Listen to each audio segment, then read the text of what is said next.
رسوله الكريم أما بعد فأعوذ بالله من الشيطان الرجيم بسم الله الرحمن الرحيم والذين يؤمنون بما أنزل إليك وما أنزل من قبلك وبالآخرة هم يوقنون. یہ آیت سورہ بقرہ کی آیت ہے، آیت نمبر 4. یہ قرآن مجید کی ختم نبوت کے حوالے سے بہت بڑی صریح نص ہے کہ نبی صلی اللہ علیہ وسلم کے بارے میں اللہ تعالیٰ نے جو متقین کو وصیتیں اور نصیحتیں کی ہیں نا، ان میں سے ایک یہ بھی ہے کہ وہ اہل ایمان جو ہے نا، ان کی یہ خوبی کیا ہے، والذین یؤمنون بما انزل الیک، اے میرے پیارے نبی صلی اللہ علیہ وسلم، وہ اہل ایمان اس چیز پہ بھی ایمان لاتے ہیں جو ہم نے آپ کی طرف نازل کی ہے، وما انزل من قبلک، اور جو آپ سے پہلے نازل کیا ہے. یہ دو باتیں اللہ نے بیان کی ہیں اور بڑی نکتے کی بات ہے، بڑی پتے کی بات ہے. وہ کیا ہے؟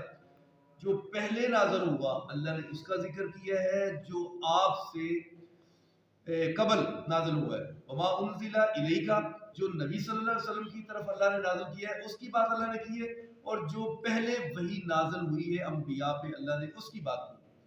اب اگر آپ کے بعد کوئی نبی ہونا ہوتا تو رسول اللہ صلی اللہ علیہ وسلم پر قرآن جو نازل ہو رہا ہے، اللہ نے یہ بھی ضرور کہنا تھا کہ اے میرے نبی جو آپ سے بعد میں نازل ہوگا، لیکن وہ اللہ نے بات نہیں کی. اللہ نے ادھر بات کو بند کر دیا. پتہ چلا کہ ختم نبوت کے حوالے سے یہ نبوت آخری نبوت ہے، یہ قرآن آخری کتاب ہے، نبی آخری ہے، قرآن آخری ہے. آپ نے فرمایا انا خاتم النبیین لا نبی بعدی، میں آخری نبی ہوں، میرے بعد کوئی نبی نہیں، نہ کوئی ذلی نبی، نہ کوئی بروزی نبی، نہ شری نبی، نہ غیر شری نبی. وہ کہتے ہیں سٹیمپ لگ گئی تو آگے وہ نبی ہو گیا. لہذا مرزے نے طرح طرح کی باتیں کی. وہ کہتا کہ میں نبی پاک کی مہر سے آگے نبی ہوں، تو ایسی بات نہیں. وہ کہتا ہے میں شریعت کی تحت ہی نبی ہوں، ایسی بات بھی نہیں. سن لو بات غور سے، آپ نے کیا خوب بات بیان کی. لو کان بعدی نبی لکان عمر، لوگوں اگر میرے سے بعد کوئی اس کائنات میں نبی ہونا ہوتا تو وہ میرے عمر فاروق نبی ہوتے.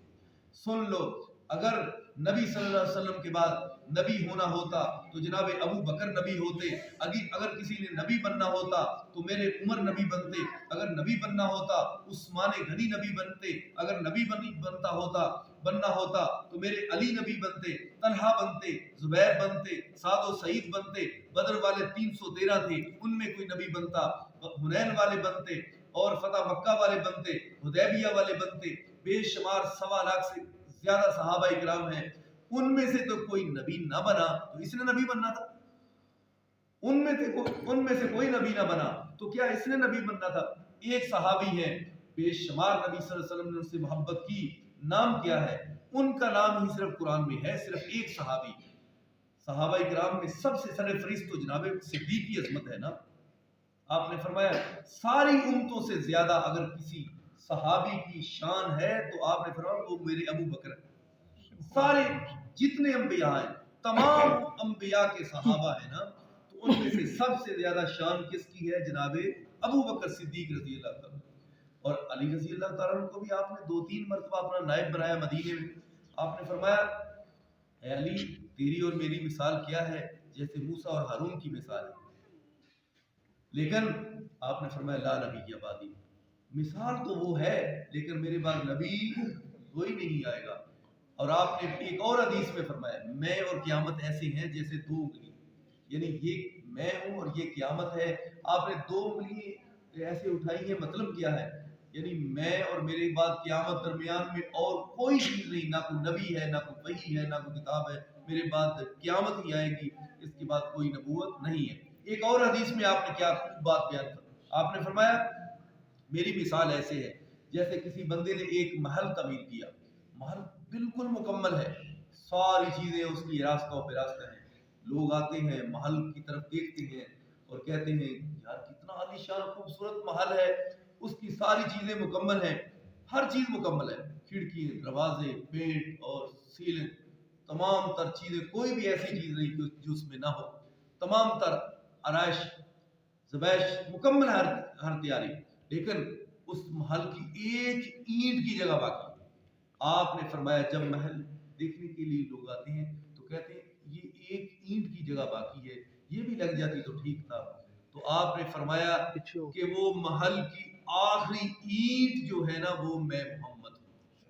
اتنی واضح طور پہ آپ نے اپنی نبوت ختم نبوت کے حوالے سے بات کی ہے. تو ختم نبوت کا معاملہ اتنا اہم ہے. ایسے ہی ہے جیسے جسم میں ریڑھ کی ہڈی نہ ہو تو جسم کسی چیز کے قابل نہیں، نہ اٹھ سکتا ہے، نہ بیٹھ سکتا ہے، نہ چل سکتا ہے، کوئی بھی کام نہیں کر سکتا. اگر ریڑھ کی ہڈی نہ ہو تو جسم نامکمل ہے. اسی طرح اسلام میں مسئلہ ختم نبوت، اس پہ عمل نہ ہو تو اسلام بھی نامکمل، اس کا بھی کوئی فائدہ نہیں. لہذا نبی صلی اللہ علیہ وسلم نبوت جو ہے نا اس کا آخری اسٹیشن بن کر آئے ہیں. آپ کے بعد کوئی نبی نہیں. آپ کے بیٹے بھی تو ہوئے نا، قاسم، ابراہیم، طیب و طاہر. وہ اگر زندہ ہوتے تو اللہ ان کو بھی بنا دیتا، لیکن اللہ نے ان کو بھی بچپن میں ہی واپس بلا لیا، کیونکہ میرے نبی صلی اللہ علیہ وسلم کے بعد کوئی نبی نہیں، آپ آخری نبی ہیں. مسئلہ ختم نبوت اٹل ہے. جو مرزائیت اس وقت خطرناک، یہ لوگ جو کہتے ہیں نا مذہب، مرزائیوں کا مذہب یا دین، یہ اپنے ذہن میں بٹھا لیں مرزائی کوئی مذہب نہیں، مرزائی کوئی دین نہیں. مذہب تو اسلام ہے، مذہب تو یہودی ہے، مذہب تو عیسائی ہے، یہ مذہب ہے. لیکن یہ کون ہے؟ یہ تو ایسے ہیں کہ انہوں نے پہلے اسلام قبول کیا، بعد میں مرتد ہو. یہ کون ہے مرزائی؟ مرتد. کون ہے؟ مرتد. تو مرتد جو ہے نا وہ اس کا ٹھکانہ حدیث کی روشنی میں جہنم ہے. اس کے علاوہ کوئی کسی قسم کا ان کے لیے رشک نہیں. لہذا مرزائیت کے ساتھ لین دین کرنا، ان سے مدد طلب کرنا، ان کے پاس جا کے قربانی کا گوشت لینا، ان کے پاس جا کے بیٹھنا، ان سے گھر کی چیزیں لینا، ایسا قتل آپ نے، اگر آپ کو باقی اللہ کے رسول سے محبت ہے، آپ کی ختم نبوت سے محبت ہے، تو پھر ایسا معاملہ نہیں کرنا. صحابہ کو محبت تھی نا، تو انہوں نے مسیلمہ کذاب کو پھر واصل جہنم پہنچایا کہ نہیں پہنچایا؟ جناب ابو بکر صدیق نے کہا اس وقت تک میں دم نہیں لوں گا جب تک جس نے میرے نبی کے مقابلے میں کہا ہے کہ مجھ پر وحی آتی ہے، مجھ پر بھی یہ معاملہ ہوتا ہے، میں بھی نبی ہوں. تو جناب ابو بکر نے اس وقت تک دم نہیں لیا جب تک اس وحشی جس نے جناب حمزہ کو شہید کیا تھا، جب وہ مسلمان ہوا تو میرے ابو بکر کا دور ہے.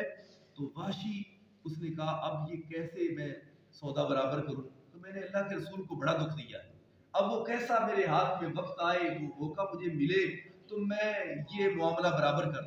تو اللہ نے پھر اس کو موقع دے دیا. وہ وحشی اللہ کا ایسا کرنا، وہ بھی فتح مکہ کے موقع پر وہ بھی مسلمان ہو، مائی ہندہ بھی مسلمان ہو، اکرمہ اور اس کی بیوی بھی مسلمان ہو، ابو سفیان پوری عمر جس نے میرے نبی کے خلاف جنگیں کی وہ بھی مسلمان ہو. یہ میرے مالک کی مرضی ہے نا، اللہ تعالیٰ ان پہ رحمت خاص کر دی. تو اس وحشی نے پھر ایسے کیا کہ میرے ابو بکر کا دور ہے، تو مسیلمہ کذاب جس نے نبوت کا دعویٰ کیا تھا، وحشی نے میرے ابو بکر کے دور میں اس کو واصل جہنم کیا اور اس کی گردن کو تن سے اڑا دیا. یہ ہے مختصر سی بات مرزائیت کے حوالے سے، ختم نبوت کے حوالے سے. میرے نبی آخری نبی ہیں. انشاءاللہ پھر کسی موقع پہ آپ کو مہدی کے حوالے سے، اور جو اس نے کہا نا کہ میں مسیح عیسیٰ ہوں، مسیح موعود ہوں، تو آپ کو بتائیں گے کہ مسیح موعود کیا ہوتا ہے، اور اس نے یہ جو دعوے کیے ہیں اس میں کیسا جھوٹا ہے. اور اس میں کئی ایک اور بھی مرزے نے کہا ہے کہ میں مکہ مدینے میں مروں گا، تو وہ بھی جھوٹ ہوا، مکہ مدینے میں وہ گیا ہی نہیں. اور اس نے پھر اور ایک عورت کے بارے میں کہا کہ ایک عورت ہے محمدی بیگم، اس سے میری شادی ہوگی، تو وہ بھی جھوٹ نکلا. محمدی بیگم سے اس کی شادی پھر ہوئی نہیں. ایسے اس کے بے شمار اور بھی جھوٹ ہیں، ہمارے پاس حوالے موجود ہیں. اللہ کی رحمت سے اللہ تعالیٰ، کتنی خوش قسمتی کی بات ہے کہ اللہ نے ہم کو پیارے نبی صلی اللہ علیہ وسلم کا سچا تابع دار اور غلام بنایا. ہمارے اندر جو کمی کوتاہی ہیں، دعا کرو اللہ وہ دور فرمائے. آخر دعوانا